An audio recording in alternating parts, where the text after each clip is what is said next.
This podcast is called Obsessed. Joseph Scrimshaw and his guest get some secrets off their chest. You should listen. It's the best.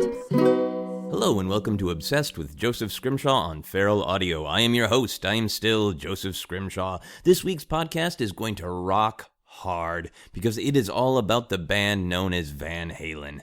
Van Halen is, of course, famous for having multiple lead singers, so I tried to arrange to have myself suddenly replaced as the host of the podcast in the middle of the show, but sadly, Sammy Hagar was not available. But this week's guest truly, deeply loves Van Halen. My guest is a great comedian, a regular at the Comedy Store, and one half of the Schmoes Know movie show empire, Mr. Mark Ellis. As always, you'll also hear our co-producer Sarah Meyer interviewing random human beings around Los Angeles and seeing how they feel about Van Halen. Do they know them? Do they like them? Did they conceive a child while listening to them? Are they willing to sing the entirety of Jump in the middle of the Venice Boardwalk? We will find out. But before we dive deep into the history of the rock band Van Halen, we wanted to tell you about another Van Halen. I mean, look, the podcast is called Obsessed, and sometimes our co-producer Sarah gets obsessed with historical facts. So she scoured the entire collection of human knowledge and dick pics known as the internet and did indeed find another Van Halen. No, not the Van Halen from Earth 2 that features two sisters who play light jazz using only trombones and triangles. No, this is an actual historical person. An actual human man with the unbelievable name Lieutenant Colonel Don Juan Van Halen. And I bet you're thinking, hey, that's a cool name, but I bet he didn't do anything cool, right? Wrong. So very, very wrong. Lieutenant Colonel Don Juan Van Halen was captured by and escaped from the Spanish fucking Inquisition. Rock was not yet invented, and yet somehow he was running with the devil way back in 1818. Now, to make sure you don't think we're making this up, here are the two historical texts that Sarah got this information from. The first one is called A Historical Sketch of the Principal Political and Military Events Produced by the Revolution of Spain by M. Louis Julian, published in 1821, excerpted by the Maryland Gazette in 1825.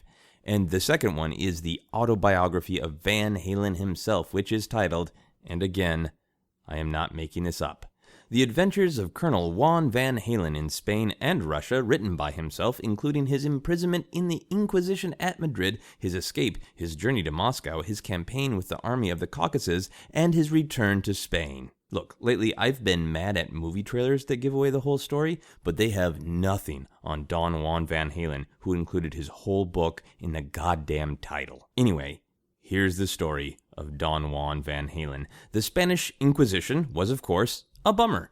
The church decided, hey, people should be Catholic. Let's capture and torture people and see if they'll confess to not being Catholic, and then they'll really be in trouble. Then along comes strapping young Don Juan Van Halen, who says, this is bullshit. He lights a joint and throws the devil horns. That part's not historically accurate. The Inquisition's warrant for his arrest described him as 29 or 30 years of age, 5 feet and 6 inches, regularly formed and well-proportioned, eyes bright with an expression of pride, of a restless and violent disposition, full and well-formed face, complexion white mingled with red, nose more than regular. So he was sort of a violent, sexy young guy whose nose was already red from drinking. He was so rock and roll.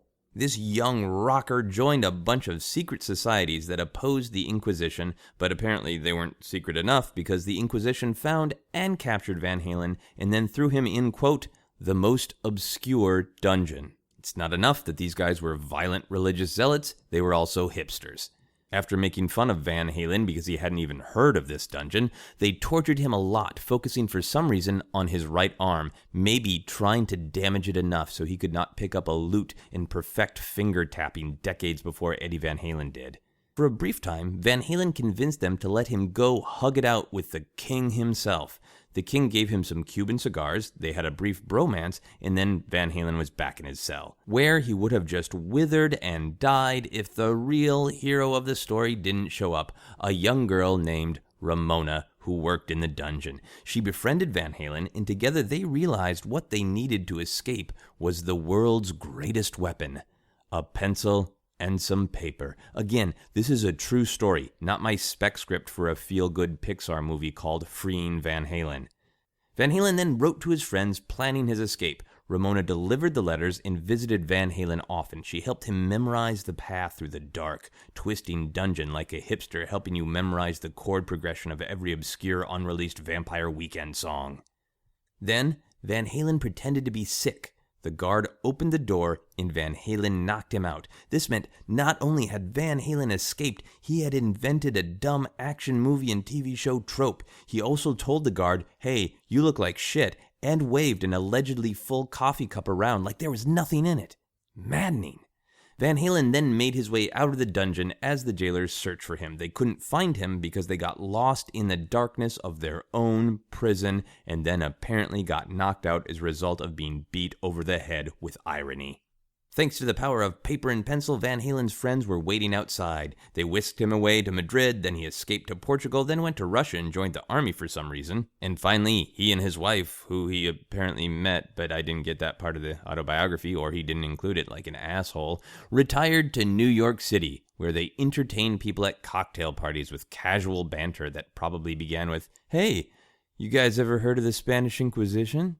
And finally, we have no idea what happened to Ramona, because history writers are jerks.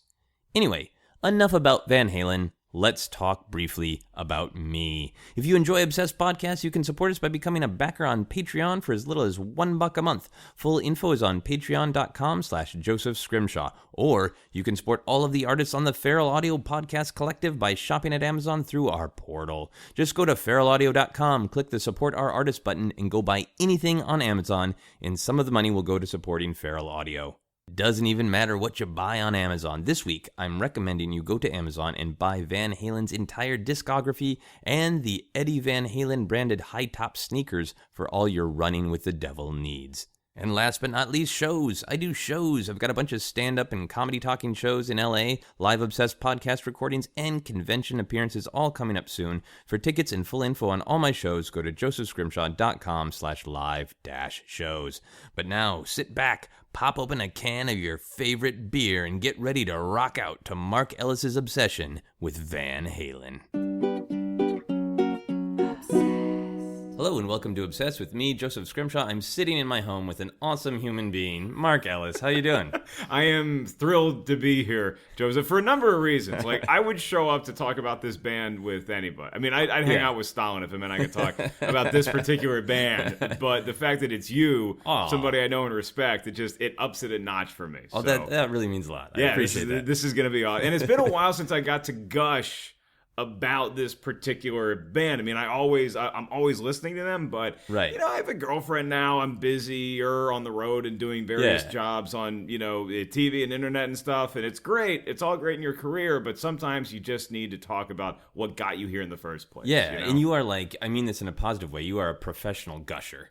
You get to talk about stuff a lot. I get to gush about things that I do love, like Star Wars and and action movies and all these varied stand-up, But there's just something about I don't know what it is, and I was trying to quantify on the way over here. I still don't know what necessarily the one thing is that makes this stick in my heart more so than anything else. And it's actually a good debate between this and Star Wars as to if I could only have one in my life. Which one would I take? Okay, well, I'm going to try to dig into your heart. Get in there, buddy. I want you to Temple of Doom me, sir. I am. I'm going to pull it out. I'm going to crawl into the ventricles.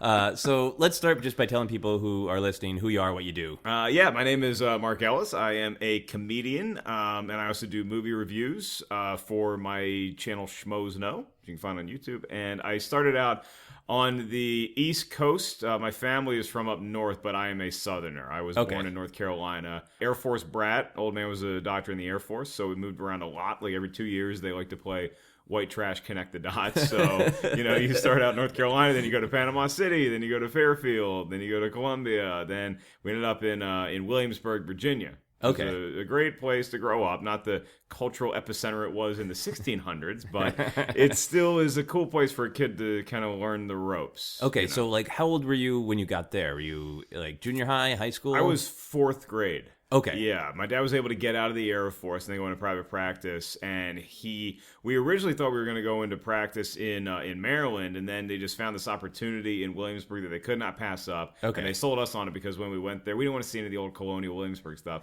We went to Busch Gardens, and Busch Gardens was like, I rode one roller coaster, and I was like, yeah, okay, we can move here for the rest of my time. So, and we stayed there. My mom still lives there to this day. So, oh wow. Okay, so now we're going to talk about your obsession, Van Halen. And Yes. it does help to know like where you are and that you set down roots probably by the time you discovered Van Halen. Like you had other pals who might listen to Van Halen with you? I did, yeah. I mean, it's interesting because my family was and still is very tight. That you drive around, and when you move around a lot, you're in the car constantly. You're always on a road trip, or you're always doing something as a family. So our family band was the Beatles, and by the time you start to get into school and talk with other kids about what they're into and what they're listening to, I was very regressed in that nature because other kids are talking about like the Beastie Boys or ABC or something like that, Bobby Brown. And I'm like, no, you guys don't listen to the Beatles? Like, that's all I listen to. And then did they give you shit for liking the Beatles? It's hard to say they gave me shit, but it's like it would have been nice if I was up to date in the late 80s, I was born in 1980, so the late 80s, early 90s, which, by the way, is a time when Van Halen was just kind of coasting off their success, still putting out great material, but it wasn't like this new band that everybody loved. They were already around for a while. So I got into grunge, and then I started to catch up, and my older sister took me to a lot of great concerts of bands that were in their heyday. Like I got to see Nirvana. I got to see Stone Temple Pilots, Screaming Trees, Spin Doctors, Soul Asylum, great bands like that. And then, for whatever reason, as I got into high school, my taste started to go backwards into more classic rock. And then I settled on Van Halen twice in my life. When I was in 6th grade, I wore out the tape to 1984. There was something about the Jump was the first hook that got me with Van Halen. It just sounded so cool, and like when you're a kid, it just sounded something about that keyboard. Even though the synthesizer was such a staple of the '80s, it sounded futuristic. To me. What year is this then? Early '90s by this point? This would be early '90s. This would be 91, 92.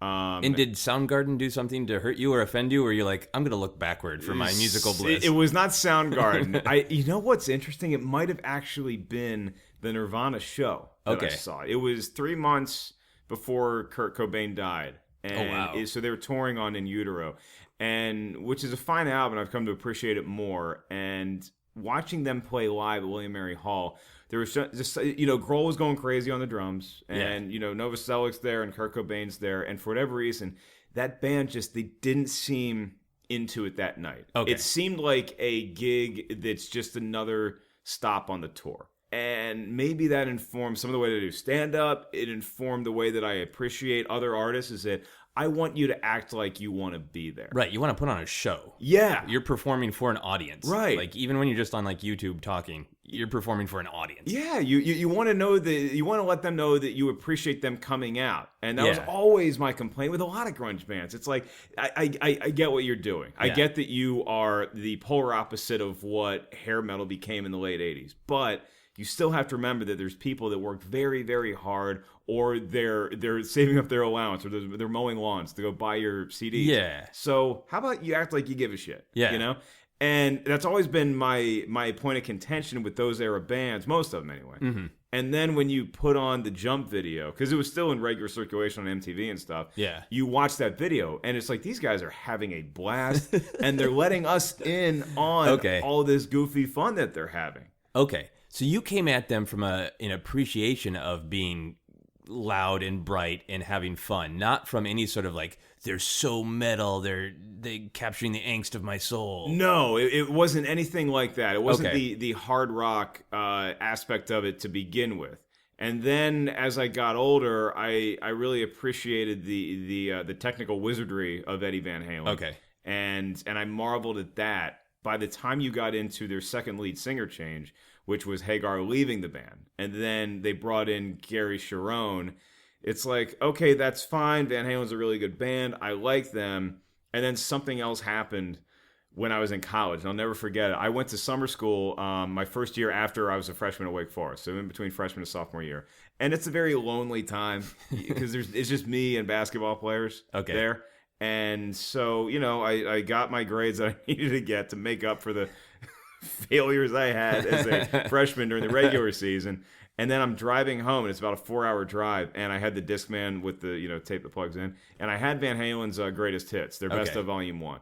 And I put it in, and Running with the Devil comes on, and I'm like, why don't I listen to this band more often? And I was lost. I couldn't find, I was lost on the map. I couldn't find it. And I didn't care anymore. I was just driving around in the wilds between North Carolina and Virginia, crushing it, listening to Van Halen at the top of the speaker volumes. And it was like, this is my band from here on out. And it's been an obsession ever since. So did something happen in the woods? This is mythic, like Robert Johnson going to the crossroads. Did the ghost of Van Halen come to you in those woods? Lost? I sold my soul to Goatman. Like I don't know what it was, but it's just something about the way that when you put on a Van Halen song, even if you could put on another song from a hard rock band of that era, you could put on a GNR song, and it's great, and it's great music, but there's something about the way that Van Halen comes out of the speakers and into my body, through my pores, and gets into my heart, which you're ripping out in this podcast. It just hits me in a certain way. That it just seems like the epitome of what hard rock was always meant to be. Okay. Does it make you happy? Is that the connection was? Like when you were driving, you were lost, like a little metaphorically in your college days, and then literally lost in the woods. And they're like, but now I am found because of Van Halen, because of happiness? It's pure happiness. Okay. I mean, I've always said that Van Halen sounds like if you're able to crack open a nice cold beer and you put it up to your ear, you'd hear Panama coming out of it. Okay. Like they just seem like they're more than a great party band, but that is a huge hook for me. Right. It's just pure. If fun had a soundtrack, the term fun had a soundtrack, it would be Van Halen. Okay, that makes a lot of sense to me because on the other sides of them, kind of timeline-wise, but I think more aesthetic-wise, you have like Guns N' Roses and Metallica, who I think their general message is "fuck you," right? Which is why a lot of people like them. I'm a huge Guns N' Roses guy, and it was because I needed someone to help me express my anger at the world, and Guns N' Roses did Absolutely, yeah. And then the other side, like you said, you got grunge, which is like, I'll put on flannel, and I don't really care that you came to my huge stadium concert. Fine, I'll play for these people that wanted to come see me. Yeah, so caught between fuck you and whatever, you have Van Halen saying, let's have a beer. That's exactly what it was. And when you look at when that band came out in 1978, it's like there were so many things going on in music that were very divisive. I mean, you had disco, you had singer-songwriters, you had punk rock coming into the forefront. And then all of a sudden you had this band that it kind of reminded everybody, and it still does to this day for me, like what we play music for in the first place. That yes, you can make a huge political statement if you want to. You can talk about something very touching and deep and emotional. But you can also just like party and incorporate little elements of all that stuff. Their earlier stuff is a little bit more like heavy. Does that? Yeah. Do you like that, or do you gravitate more to like Jump in Panama and more fun-based stuff? I mean, if I had to pick one era of Van Halen to go home with, or my Desert Island era of Van Halen, I've always said that the Roth era wins out over the Hagar era from me. But it would go to the wire. It'd be like if it's a sporting event, it goes into overtime. Okay. But with Roth, the early stuff to me was just such a signal of a different era being ushered in, and a band coming in, taking the world of music by force. Okay. And so that first album to me, Van Halen 1, is the one album I would take. Oh, wow. Okay. You listen to it, and the first track, when you hear Running with the Devil, it's like, oh, that's just a great hard rock song, right? Yeah. Bar none. Then you hear Eruption, and it's like, what the hell is going on? And then you hear You Really Got Me, which is a remake of the Kinks tune from 15 years before that. And then it starts to kick in. It's like, oh, this band is reinventing what rock and roll is. Okay. You know? I mean, even Ray Davies, who was the guitarist from the Kinks, who came up with that amazing riff. I still think it's the best riff in rock and roll history. Just so basic and primal and sexual. He's like, I heard what Eddie Van Halen did with that riff, and I'm like, he turned a cool song and turned it into a jet engine. Yeah. And that thing today, it's just so guttural and just deep and ripping. It just sounds amazing. And then from then on, the album just flies. I mean, there's so many great cuts that they still play on the radio from that album. Okay. And I think that signals everything that I would want Van Halen to showcase. If Aliens came down and they said, give us your best hard rock band of all time, I'd have a lot of confidence putting Guns N' Roses up there. Yeah. But if it's like one show, we got to go up there and we got to crush it. I know that Van Halen's going to deliver if you give me the early era of Van Halen. Okay. I can't personally as a human agree with that, but I respect it. It's really funny because you and I are both going to be nervous when the aliens ask us, because if you put Guns N' Roses up there, you're like, God, I hope Axl shows up on time. Yeah. And me, it's like, I hope Eddie and Dave have different dressing rooms. You know? Can they get along? Just meet on stage, and then you guys are going to be fine. Yeah, because now we know Axl and Slash can get along. At least, I hope. Right, for long enough. Right. Well, I mean, Axl's still confined to the chair at we're recording this podcast. So once you get up and move around, look out. Yeah, he can't actually fight right now, so he has to be on his best behavior. I love that Game of Thrones chair, though. Yeah, I think he's faking the injury just so he can sit on a throne. Just bathe in it. He can look over at Slash and go, you got to stand up, loser. Look at me. I got to see what he's doing, because I saw him in concert about 4 years ago before he reunited with Slash and everybody. Right. And he does this thing now where he runs off stage during solos. Mm-hmm. And then I saw him interviewed about it. And he's like, I used to dance around, but now I just kind of feel like, let people look at the guitar player.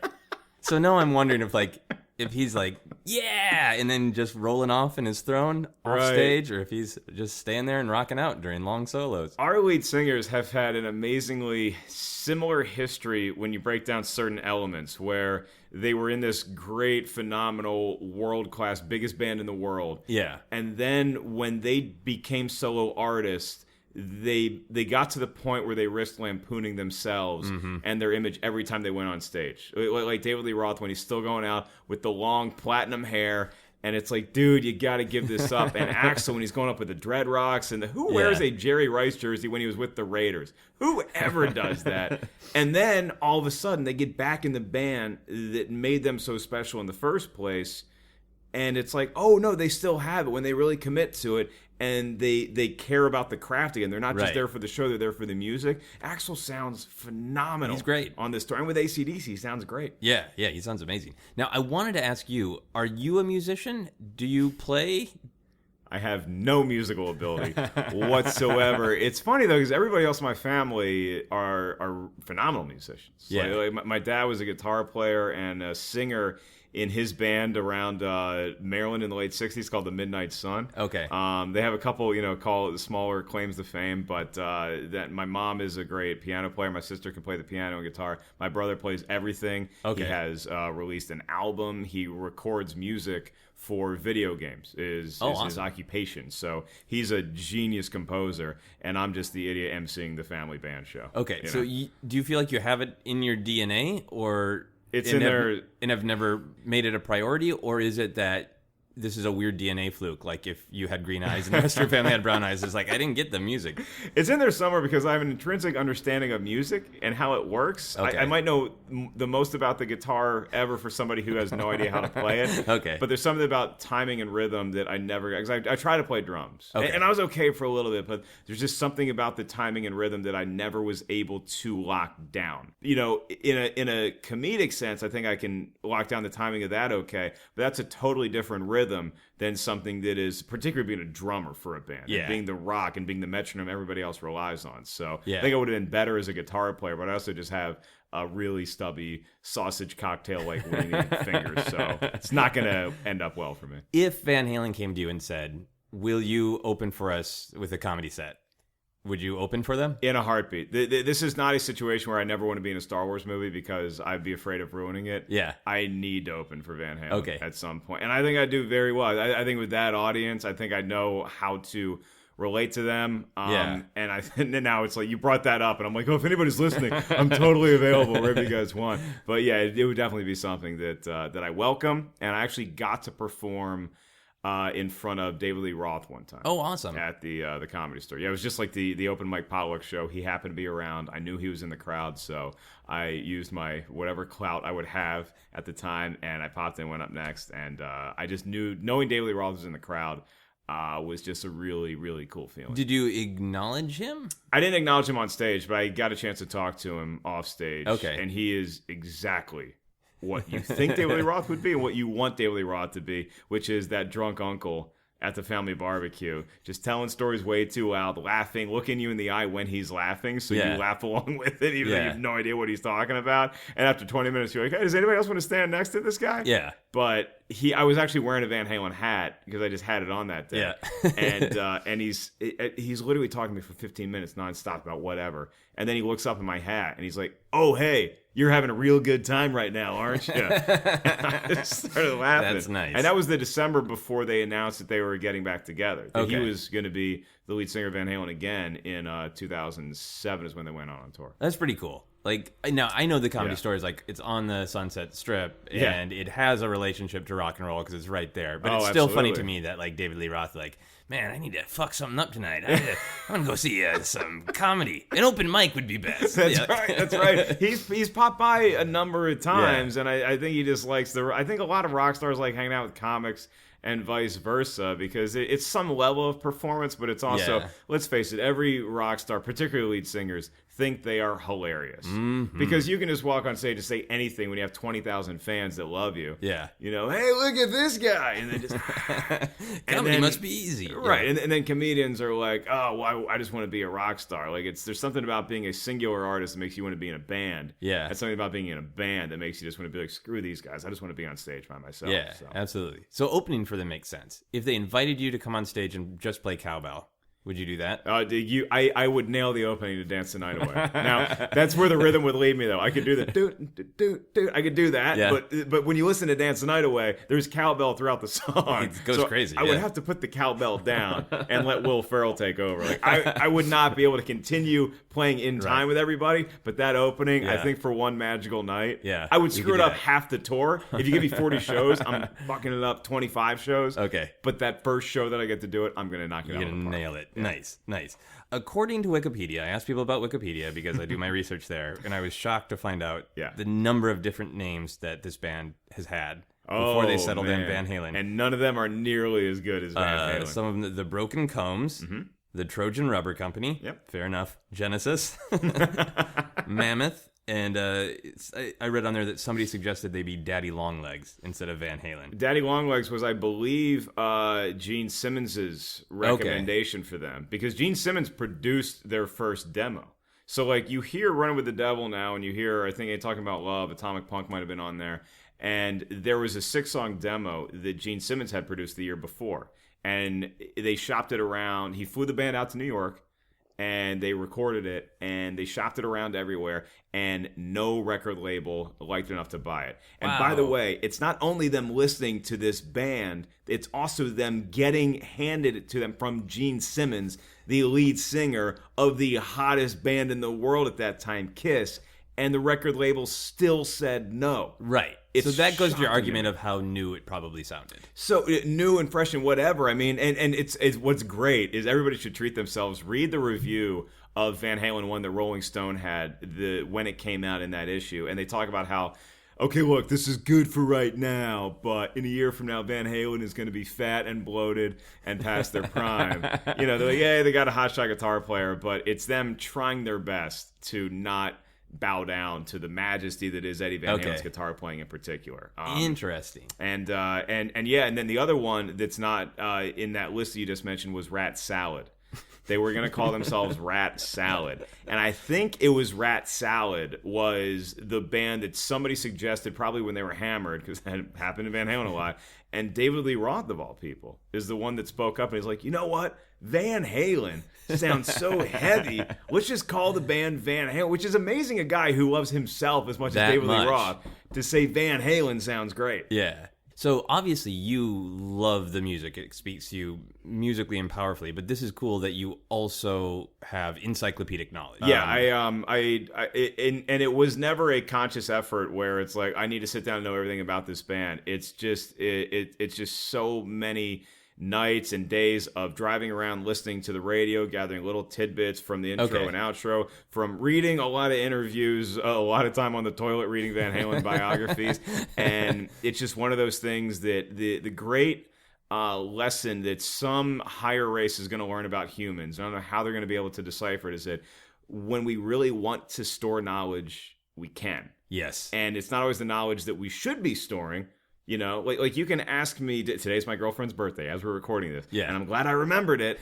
But I didn't kick out any of the Van Halen knowledge. I didn't kick out any of the Super Bowl knowledge I know. It's just some other thing that I probably needed to remember from school that is now out of my gray matter in favor of knowing all of these random facts about my favorite band. Yeah, and I'm not a brain scientist, but for me, it's when you think about it is how I retain it, is only if I think about it. And when I realize how much just like Star Wars stuff I know, or like I'm a pretty big James Bond fan, or other little factoids like that, I realize it's because I run them around in my head when I don't even realize that I'm doing it. It's just there. It's just something that exists there. And like you could give me all the, and I'm not a pot smoker. You give me all the pot in the world to smoke. You could give me all the brain cell killing IPAs I could chug. And at the end of the day, all I'm going to remember is the Van Halen trivia. I think that's totally appropriate that no amount of pot can drive this information about a heavy metal band, a hard rock band from your mind. I'm willing to do the experiment. I'll be the rat in your maze. Okay, so this is a pot-like question. If they weren't Van Halen, what other name could possibly work? If you had to give them a name that wasn't Van Halen. Mammoth is a good one, but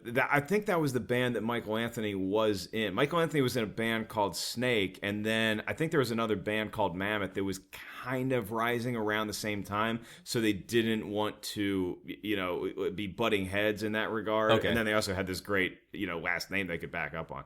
But it would have to be that. The Broken Combs thing is funny because that's like elementary school, the Trojan Rubber Company, obviously. I think they had to change front. They had to get away from the Trojan Rubber Company because at that time they were in middle school and getting into junior high and playing dances.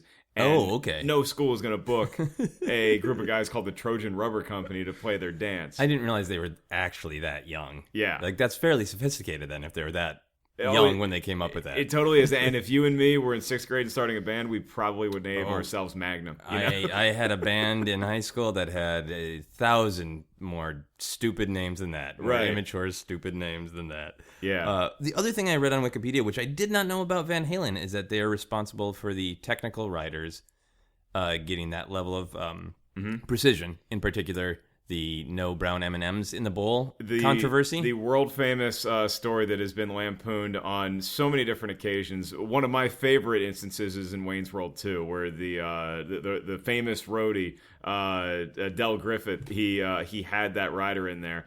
And the reason why they had it in there, it sounds like this diva rock band, like, no brown M&Ms, we're going to riot. And they did riot. It was a show in Kansas City, and they were going to... They rioted and they did not play the show. And the reason why David Lee Roth, of course, is the guy that injected this into their rider is because if a promoter or a club venue missed that in the rider, what else did they miss? Because this isn't just any band. This isn't Simon and Garfunkel who need 2 chairs, 2 mics, and some acoustic equipment. This is Van Halen in the early 80s when they have this elaborate light show, a lot of cameras and rigs and all this stuff that gets very heavy. And so if you, for instance, don't have the flooring ability to hold all that, to withstand all that, you're going to end up with an accident and a lawsuit on your hands. Right, people are going to die. What ended up happening is that at that same venue, a few years later, The Who played a show, and some people ended up dying. Oh, God. Because and I don't know if it was the same... failure of equipment that was worrisome to Van Halen, but that is one of those things where they saw that they missed the brown M&Ms in that venue. Then later on, that venue was, at least partially responsible for some people losing their lives. Oh, wow. Cool. Cool. So if you were going to have a writer for doing comedy and you had to come up with like a ridiculous thing to make sure that like your mic was grounded, you're not going to be electrocuted. Right. What ridiculous thing would you put in your writer? It would have to be something that you actually want to utilize, but you don't necessarily need, because I'm sure the band liked munching on M&Ms. So I would throw baby carrots. I need baby carrots in every show. And the reason why that's all, well, it's a lot of reasons. One, you want to maintain your great vision. Yeah. And also because if they give you just normal carrots, I'm not going on that night. I said... The fuck am I, Bugs Bunny? No. Baby carrots, baby carrots aren't actual baby carrots. They're just sliced up normal carrots. Yeah. So slice up the normal carrots, put them in a bowl, and that's what I want, or else I am not telling dick jokes at your stage tonight, because I don't know what else you missed, It's not safe. Maybe I don't see any baby carrots, and I'm like, oh, it'll be fine. Then I walk on stage, and the mic isn't plugged in. I don't trust you unless there's baby carrots in a bowl, and the bowl must be blue. This is great. I think you should absolutely create this writer, the no baby carrots, no dick jokes. It actually have happen. Like, I'll do baby. If there's no baby carrots, I'll still go on stage. Yeah. But you get none of my quality dick jokes. You only get clean relationship stuff. The worst threat you can give a comedy club. Only clean relationship stuff. Especially for the Friday late show. If Van Halen had a movie like the Beatles that you mentioned earlier had Hard Day's Night, right, that's helped, I think, in some people's minds solidify them. What would Van Halen's movie be? Did they ever make a movie? They never made a movie. David Lee Roth did have access to a video camera. And, I mean, one of the reasons why he was leaving the band or starting to look to, perceived greener pastures in 1984-85 is that he had a film deal in development with his producing partner, Peter Angelos. They had it at CBS, and then CBS had a huge shakeup after Roth left Van Halen. And one of the things that got lost in that shuffle, because any new exec comes in, they want their ideas. Right. And so they scrapped a lot of the old stuff. One of those was this, I think it was a 3-picture deal that Roth had at CBS. And they got rid of it, probably for the best, for everybody involved, including David Lee Roth, though he couldn't see it at the time. He made some backyard barbecue, Uncle Dave's backyard barbecue in the 90s. And it's just this ridiculous thing that makes no sense with a lot of chimps and little people running around in suits and, girls in bikinis, and he's grilling, hey, I'm Uncle Dave, or whatever the hell it is. Van Halen never made it. It's like the ultimate Uncle Dave. Yeah, I know. The ultimate creepy Uncle Dave. I know. Yeah. I would, what's funny is that if I could have come up with a title for the Van Halen movie, like the biopic, it would have been Everybody Wants Some. Okay. But now Richard Linklater took that for his movie, which is a very good movie, based on the early 80s college baseball scene. Okay. Them partying at a school, and obviously Van Halen is an intricate part of any early 80s party you're going to throw at college. So now we got to come up with a backup name. It would have to be from the Roth era. The fans would riot if you called the movie Dreams, or you called the movie When It's Love, or Pound Cake. So I think you would have to go with Jump. I think they might riot, because that's, the more synth song. Yeah. Romeo Delight is not a bad option. No, that sounds like it's going to be a sequel to Boogie Nights. Romeo Delight, that's exactly what it sounds like. And in a timeline, it would make sense, too. Yeah. And to be honest, Romeo Delight is the song where, again, if the Independence Day aliens came down and they said, you got to give me one song that represents everything about that era of Van Halen, it would be Romeo Delight. Okay. Which is a song all about, I'm taking whiskey to the party tonight. I'm not looking to get in a fight. I'm looking for somebody to hook up with. That doesn't happen. I don't find somebody to squeeze. Bring it on, man. That's what that song was. It's got that smashing guitar riff. It's a great, underrated early Van Halen tune. Okay, so this you mentioned a couple things that makes me think of this. Ooh, Unchained. No, never mind. My Van Halen movie is called Unchained. Oh, yeah, that's great. Yeah. No, I love it. Unchained, and they're running around with their grandpa like the Beatles do in Hard Day's Night. Yes. They were heavier to begin with. Mm-hmm. Then they did some more top 40-ish acceptable stuff, right, with Sammy Hagar. Do fans feel like they wimped out? Totally. Okay. I myself don't. I feel like it was more of an evolution than it was wimping out. I think that there's something about when you look at the way that David Lee Roth's solo trajectory went, where it's, I'm just going to keep on being party guy Dave, even as everybody else around me and my peers are starting to do different things. Yeah. I'm going to try to be that guy at the party where everybody's been to that party where it's like, oh, dude, this is a great, great party. It's kicking ass. And then, your friend's like, all right, I got to go. See you tomorrow. And then there's always like 3 guys left. They're just drinking beer at 5 a.m. Like, dude, let's keep on raging, man. And that was kind of Roth. Whereas Van Halen evolved because they had to. And they did have some fresh energy with Sammy Hagar, which I think was a huge benefit to the way the band sounded. Now, look, could we have gotten another great album or maybe 2 out of a David Lee Roth, Eddie Van Halen happy friendship? We sure could have. Yeah. And actually, Roth wrote some of the songs that you hear on the first album with Hagar, 5150. But I think fans are split. A lot of people love Van Hagar more than they love Van Halen. Okay. But most fans will say that they got a little softer, they got intense with their sensitive side. But that doesn't mean those songs are bad. Yeah. When I want to rock out and I'm at a party, I'm not going to play Feel So Good. I'm not going to necessarily play Cabo Wabo. But like when it's Hugging love, It Out with the Devil, yeah. It's Feeling with the Devil. Those are some really good songs, man. Yeah. I mean, even there are hard rock songs. They're just not the ones that maybe were used to sell that era as much as like Top of the World is a happier tune. Yeah. But you put on For Unlawful Carnal Knowledge, you listen to Pound Cake, you listen to even something like Run Around or Judgment Day. It's a huge metal sounding riff. So there's a lot of great stuff in that I think people have written off and haven't investigated as much as they should. Okay, cool. Going back to the 70s, do you think, bringing your two loves together, do you think the Star Wars Holiday Special would have been better or worse if Van Halen were involved? It would have been infinitely better and more worse at the same time. Because if there's one thing that could break up a bunch of Wookiees talking for 15 minutes, it would be Diamond Dave crashing the party. Hey, somebody get this big walk-in carpet out of my way? You can totally see Lumpy That's following right. up his porn with It'd a be little bit of amazing. Van Halen. Eddie writes some like long instrumental for the death of whatever Ewok passes away and Caravan of Courage. Like he just writes the funeral scene. Awesome. If someone listened to nothing but Van Halen for like a full week, what would that do to them? I think it would hurt their eardrums a little bit. It would make them a lot cooler. It would make them feel lighter. The world would not seem as heavy and as downtrodden as it can be made out to be in whatever time period you're in. But if you take today, 2016, when you can go on social media and write something as innocent as you want and people are going to attack you. There's so much negativity in today's world, whether it's from the powers that be or it's just the way that the media wants to spin it. If you just take a step back and you just look out onto an ocean or you just hang out at a bar and you play Van Halen, you're going to feel more positive. Your energy is going to change. And that's the thing. Like Guns N' Roses has spurts when they can do that. There's a lot of bands that will do that to you, but it's just nobody quite gets that feeling of levity that I feel when I listen to Van Halen. When I'm in a bad mood, they will pick me up. When I'm in a good mood, they'll make me soar even further. That makes a lot of sense to me because when I think of Van Halen, the word bright comes to mind. It's so sunshiny, and I think a lot of it has to do with,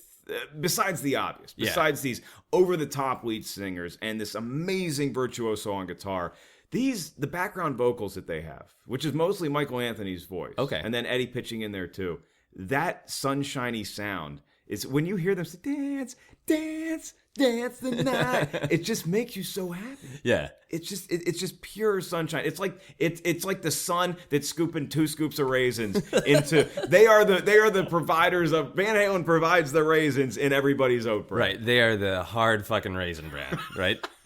Horns out raisin brand. That's what they didn't show you in the 30-second TV spot. Is the son throws away his 2 scoops and he puts up devil horns, and he's like, "Look at all the people here tonight." Yeah, cool. So going forward, the band is back together again now. An iteration of it. Yes. So the quick the circumvented history of Van Halen, which is funny because like every time I really got back into Van Halen is when the band personally was going through the worst inner turmoil of their career. Like when I finally decided on Van Halen as my favorite band of all time and possibly my favorite thing in life is when Eddie was at his low point in the early 2000s. They briefly came up for water with they reunited with Hagar and Michael Anthony. So that lineup was back. They did a greatest hits album in 2004 where they had 3 new tracks. Oh, nice. None of which really popped. I like listening to one a lot called It's About Time. I think it's a really kick-ass track. And then they toured and Eddie just couldn't get clean. And it was becoming noticeable, which for him means he's just a mere mortal on stage playing guitar.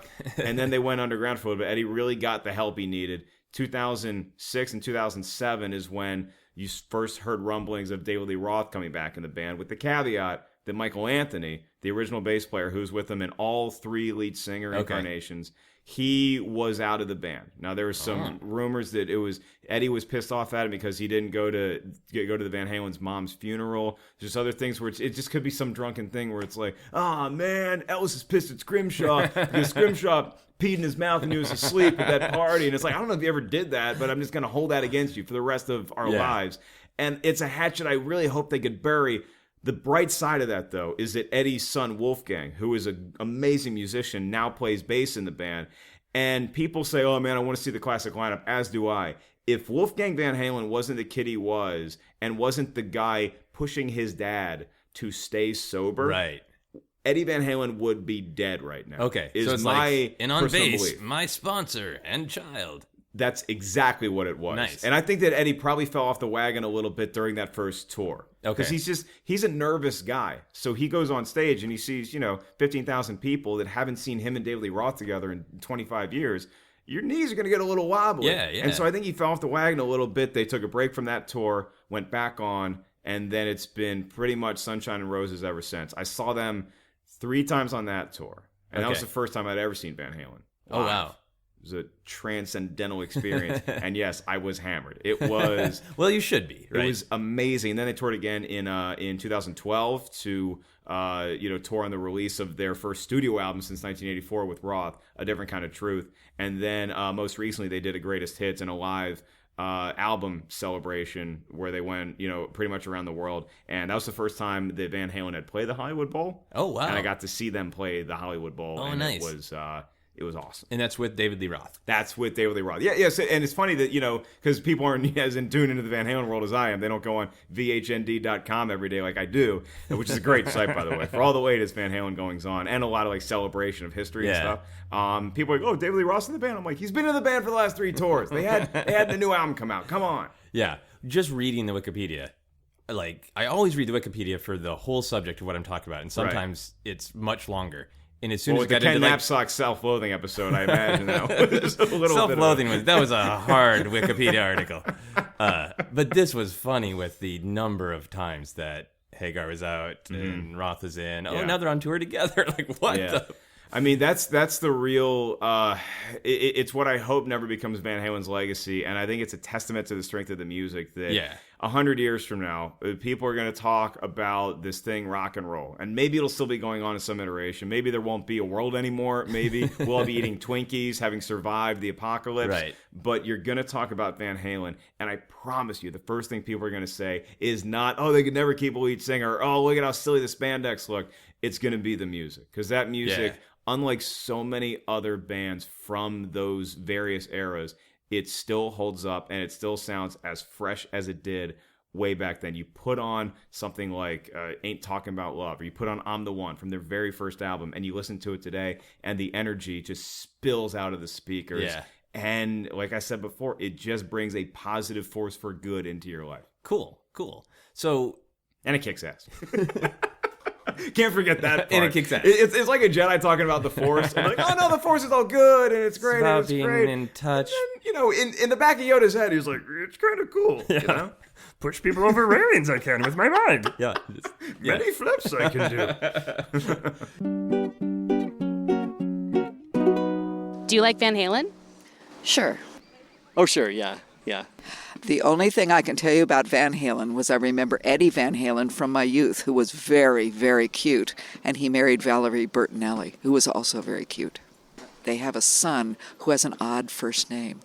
I think it was Wolfgang Van Halen, which is a mouthful. The first time I heard Van Halen, my friend's older sister, her spring break plans to Jamaica had been canceled because of a hurricane. So they were still just hanging out in our apartment in New York, a bunch of older girls, and they just had a mountain of weed that they were somehow going to bring to Jamaica, which doesn't even make any sense. But so there they were. They were listening to Van Halen, and my friend and I, we just kind of snuck into their room and got to sort of hang out. After that, I don't remember a lot, but... So should old rockers just, should they retire or should they keep playing until they die? Step aside, let the others come in.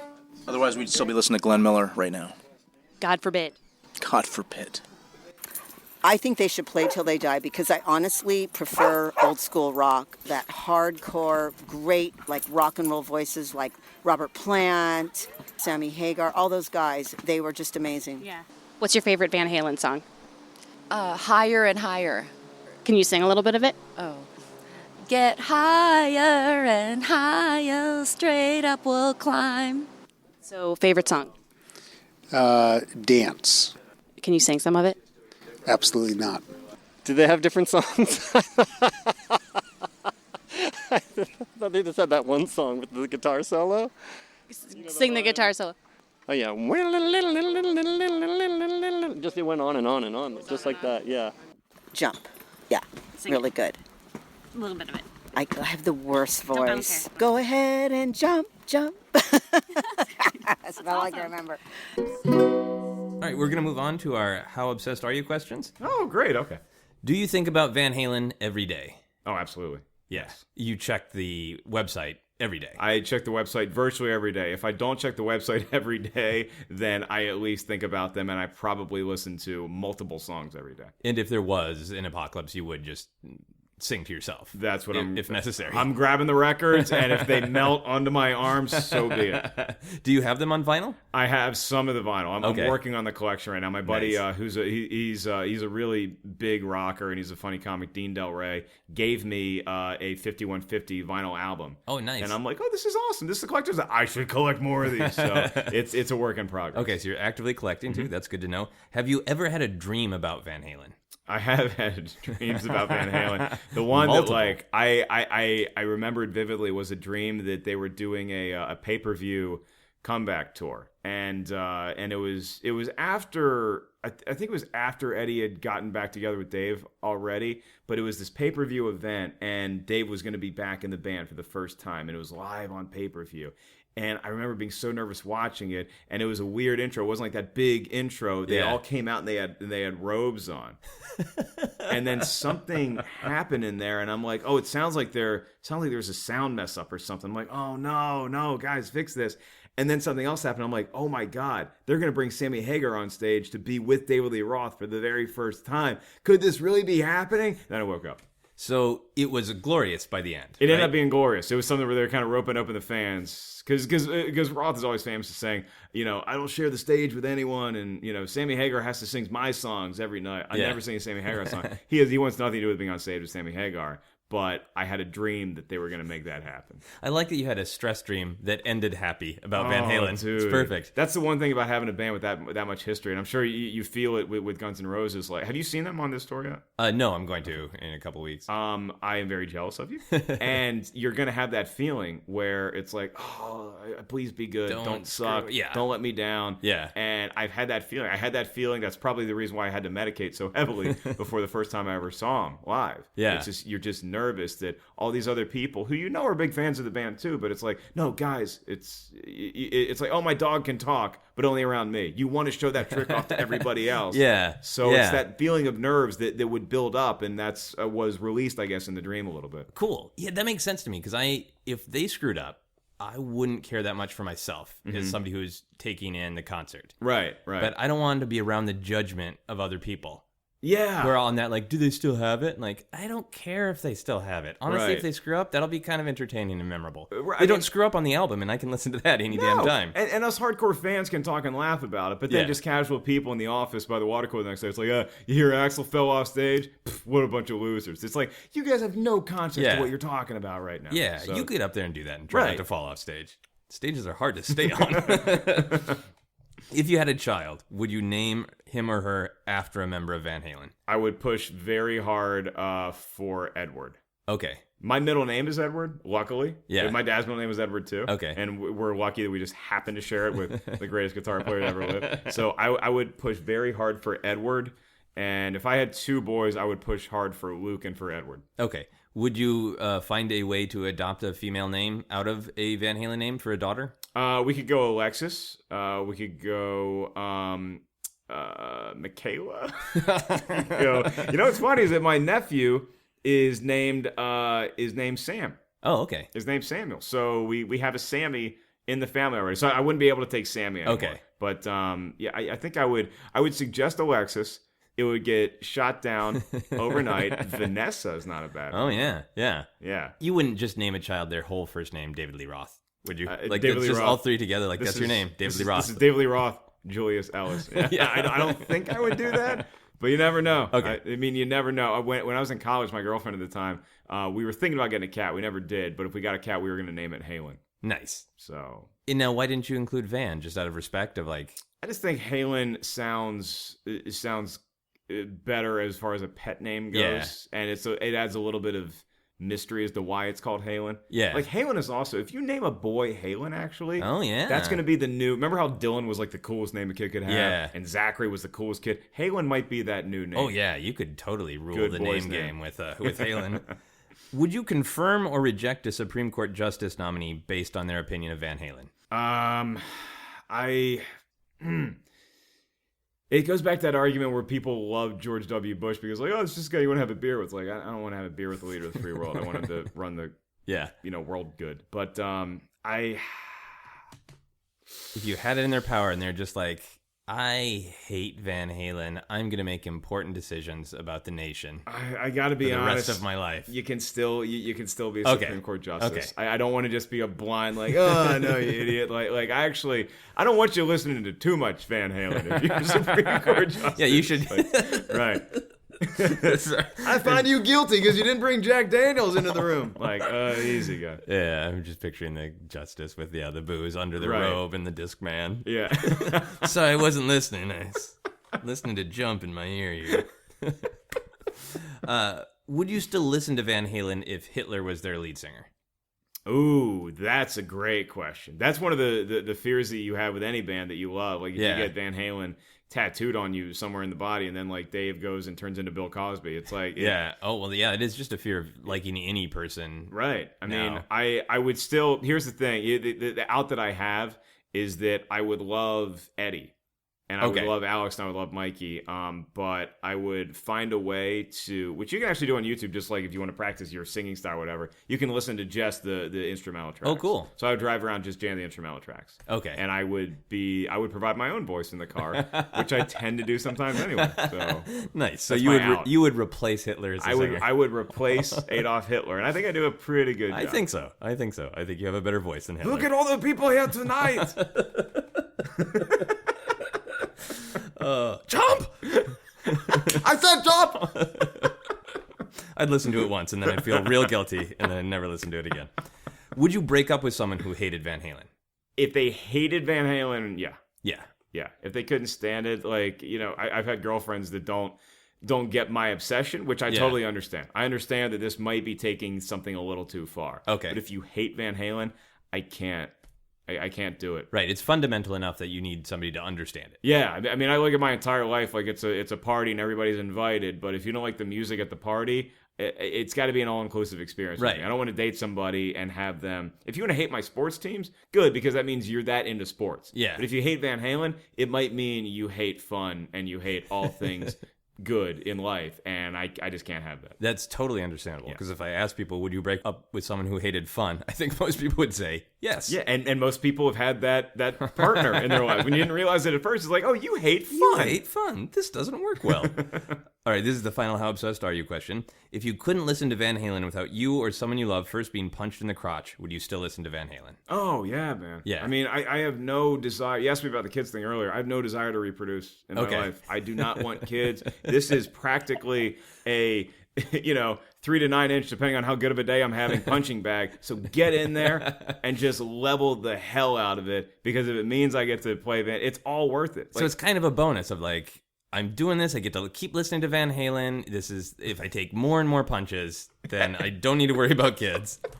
Every time I listen to Beautiful Girls, my sperm count goes down. That is a win-win, Mr. Scrimshaw. Eventually it'll get numb, and I won't have to worry about it anymore. Oh, yeah. So, yeah, of course. Yeah. Of course. When I said 3 to 9 inches, I skew towards the former. Oh, yes, I understand. Of course. Of course. That's understood. As much as I listen to Van Halen, I know I'm not one of those guys, and I'm not allowed to stuff my groin. So, yeah, you're playing with a very normal weight here. Excellent. Excellent. Good to know. And I will give you some baby carrots for making that dick joke. Oh, I walked in here and I didn't see any, baby so I got a little nervous. It's my bad. Can you make a noise to sum up your obsession with Van Halen?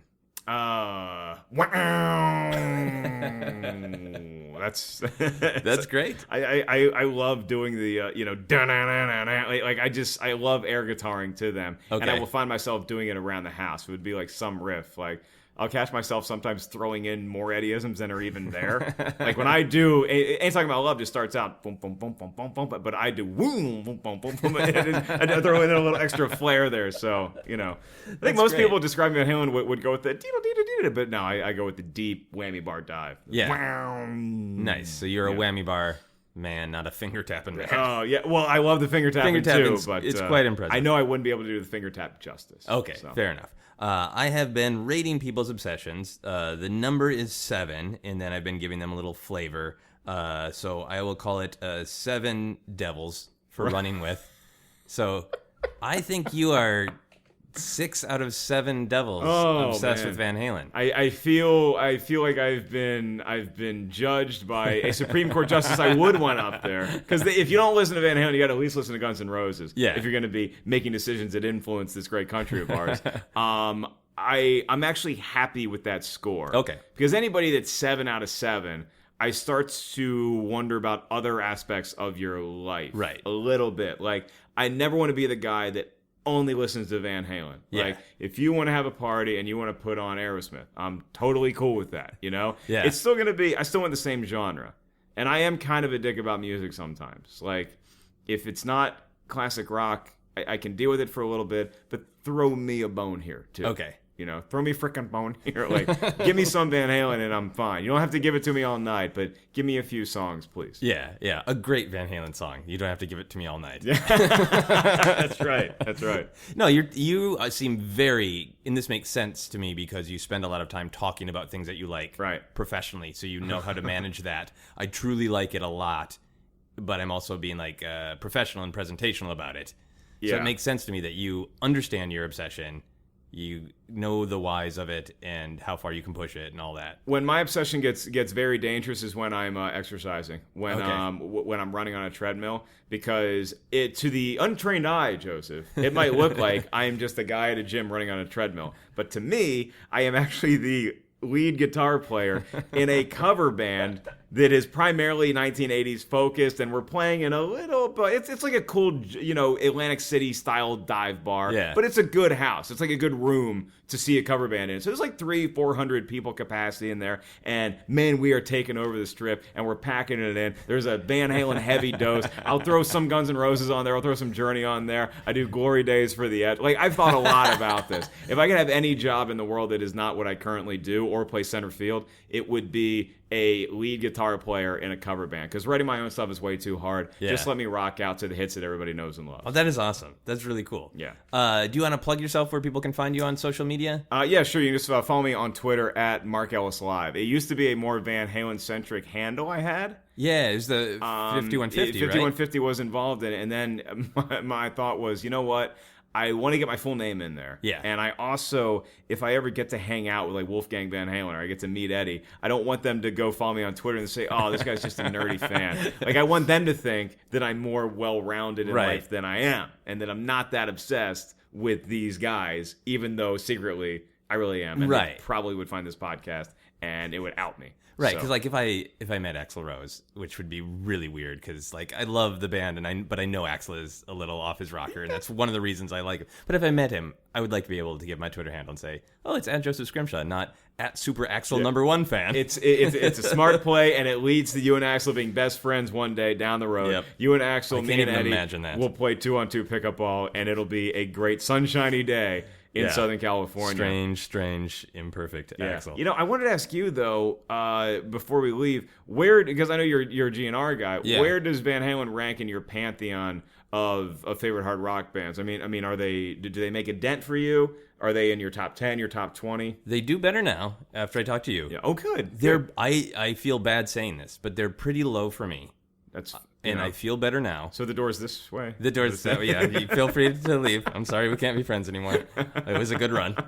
No, I had always thought of the brightness. I had been confused by the brightness. Yeah. Because to me, hard rock was a little bit about that sort of anger. More and from the Black Sabbath, template than something that's a little more, sunshiny, I think is the wrong word for them, but I understand like the tooth metal aspect of it, where we're just on stage and smiling all the time and just trying to get laid. Yeah, because a lot of bands saw what Van Halen was doing, had that same thought, and are like, "Oh, I'm gonna go try to get on stage and get laid now." And none of them did it as well as Van Halen. No, but some people they just took that cheapest and easiest way to mass produce something, and they're like, "Oh, I'll make the knockoff version of this." Yeah, and it lost. In the process, they lost the essence of what that band was doing. So you've communicated it to me as a whole package. Yeah. And when I say bright, I mean also just the sound, that it's crisp. There's very rarely like feedback or distortion. And I just feel like it's tight and crisp, and like the literal brightness knob on a guitar amp is turned up.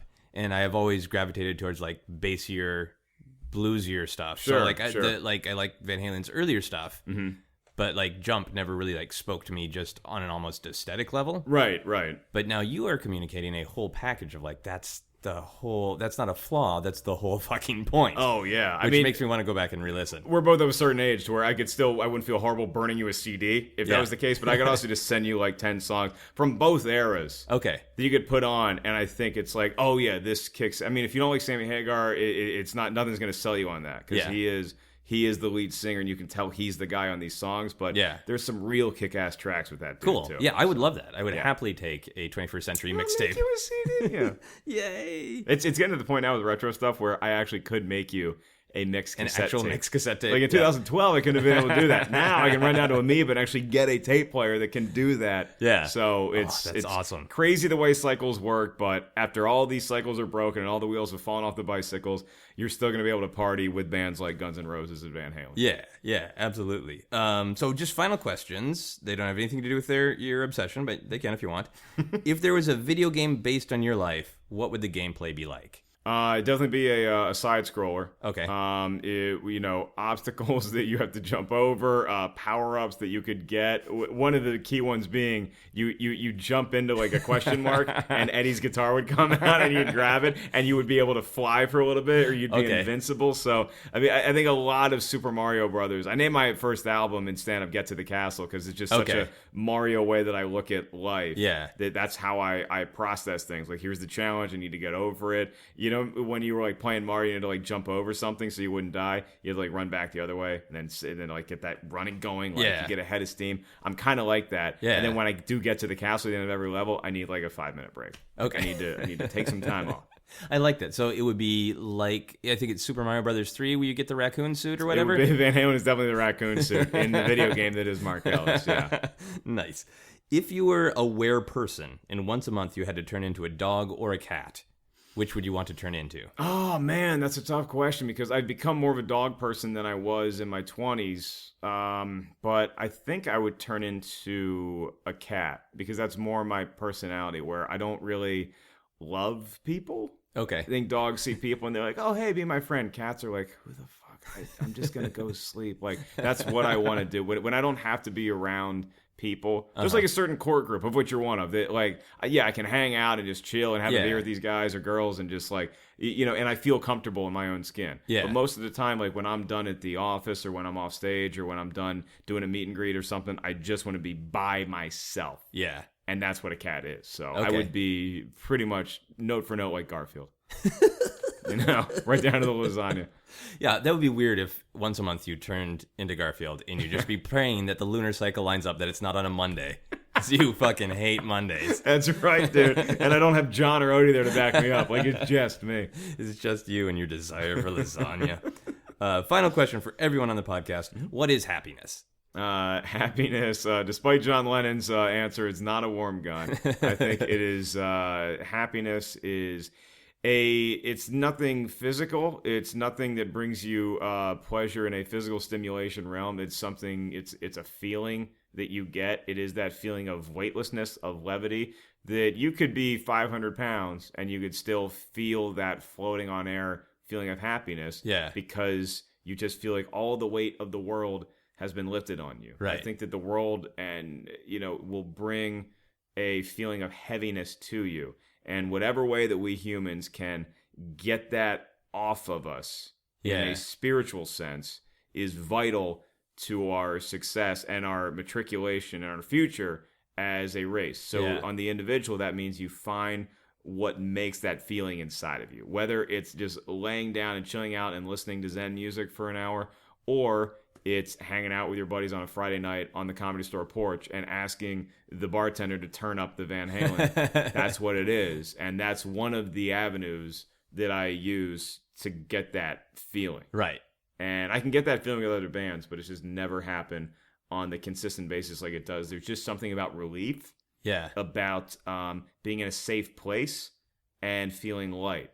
Yeah. That is what Van Halen is. Like you first discovered Lost in the Woods in your car. I don't need to worry about this, man. I got Van Halen. It didn't matter, man. I mean, I was losing sunlight. I was running out of gas. And then Dreams comes on. And I'm like, Yeah, I'm going to get higher and higher. This feels great. That is a great answer. Thank you so much for doing this. Oh, dude, I'm thrilled to be talking to you about this. I hope that, I'm not a prophet, Joseph. I just go door to door. I'm doing 3 other podcasts in this unit right now, and I just want to spread the good gospel of Van Halen from person to person. You don't have to leave it loving. I just hope that you leave this, you yourself, Joseph Scrimshaw, and the listener, just everything you've heard about Van Halen, all the infighting, all the silly smiling on stage, just listen to the music and tell me it doesn't make you happy, and I'll go away. That is great. Thank you very much. Van Halen should be paying me. You've opened my crusty, angry, hard rock heart to let the Van Halen in. So thank you so much for that. Just let it in, and I swear it's going to be a positive force in your life. Thank you so much. That is our podcast. You've been listening to Obsessed. Joseph Scrimshaw and his guest shared some stories with the rest. Rate 5 stars if you're impressed.